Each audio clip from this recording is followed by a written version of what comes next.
पहला पड़ाव हंगरी बुला रहा है। काम का टिकट तैयार है आपका। हंगरी दोस्त, किलों का देश, गर्मा गर्म पानी के कुंड और स्वादिष्ट गौलाश। लेकिन यहाँ सिर्फ घूमना फिरना नहीं है। हंगरी के वर्क वीजा के बारे में सुना है। सुनहरा मौका है, कह रहा हूँ।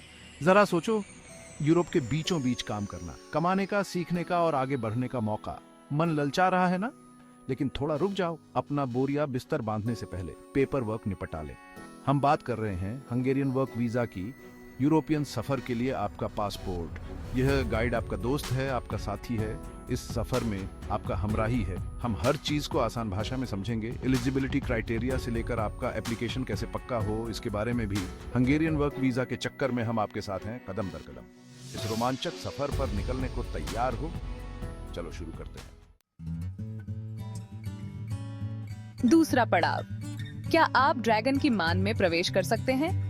अपनी एलिजिबिलिटी चेक करना। अब इससे पहले कि आप डेन्यूब नदी के किनारे चिमनी केक खाने के सपने देखें, पहले बाधा की बात कर लेते हैं।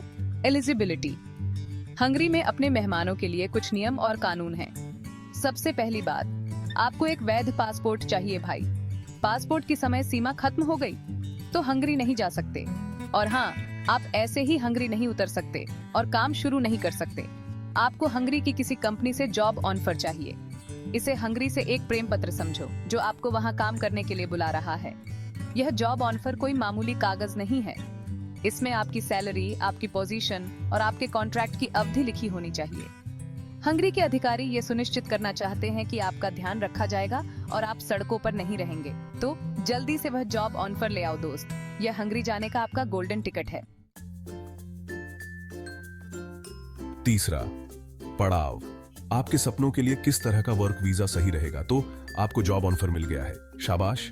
लेकिन रुकिए, अभी और भी बहुत कुछ है। हंगरी अलग अलग तरह के वर्क वीजा देता है। हर एक अलग अलग जरूरतों को पूरा करता है। यह मेनू से डिश चुनने जैसा है। शॉर्ट टर्म काम के लिए आपके पास सिंगल एंट्री वीजा होता है। कोई ऐसा प्रोजेक्ट मिला है जो कुछ महीनों तक चलेगा, तो यह आपके लिए है। फिर है लॉन्ग टर्म वीजा, जो आपको लंबे समय तक हंगरी में रहने और काम करने की अनुमति देता है। अगर आपको पक्की नौकरी मिल गई है तो यह आपके लिए बिल्कुल सही है। सही वीजा चुनना बहुत जरूरी है मेरे दोस्त। यह आपके जॉब ऑफर पर और आप हंगरी में कितने समय तक रहना चाहते हैं, इस पर निर्भर करता है। चिंता मत करो, हम हर तरह के वीजा के बारे में बाद में विस्तार से बात करेंगे। अभी के लिए बस इतना याद रखें कि सही वीजा एकदम सही जोड़ी के जूतों की तरह होता है। यह आपके सफर के हिसाब से एकदम सही होना चाहिए। चौथा पड़ाव, कागजी कार्रवाई। कागजी कार्रवाई, अपने डॉक्यूमेंट इकट्ठा करना। कागजी कार्रवाई किसी भी वीजा एप्लीकेशन का एक जरूरी लेकिन उबाऊ हिस्सा। पर चिंता मत करो, हम इसे जितना हो सके आसान बना देंगे। सबसे पहले वीजा एप्लीकेशन फॉर्म। इसे ध्यान से भरें मेरे दोस्त। कोई स्पेलिंग मिस्टेक नहीं, कोई जानकारी छूटनी नहीं चाहिए। यह शादी का कार्ड भरने जैसा है। एक गलती और हो सकता है कि आपका एप्लीकेशन किसी और की शादी में नाच रहा हो। अगला, आपका पासपोर्ट। सुनिश्चित करें कि यह आपके हंगरी में रहने की अवधि से कम 6 महीने आगे तक वैध हो। और उन पासपोर्ट साइज फोटो को मत भूलना। उन्हें संभाल कर रखें। पूरी प्रक्रिया के दौरान उनकी जरूरत पड़ेगी। हम बाकी डॉक्यूमेंट जैसे आपका एम्प्लॉयमेंट कॉन्ट्रैक्ट, रहने का सबूत और बैंक स्टेटमेंट के बारे में अगले सेक्शन में बात करेंगे। बने रहें।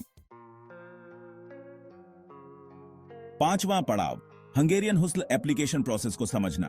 ठीक है, आपने अपने डॉक्यूमेंट तैयार कर लिए हैं। अब असली खेल शुरू होता है, एप्लीकेशन प्रोसेस।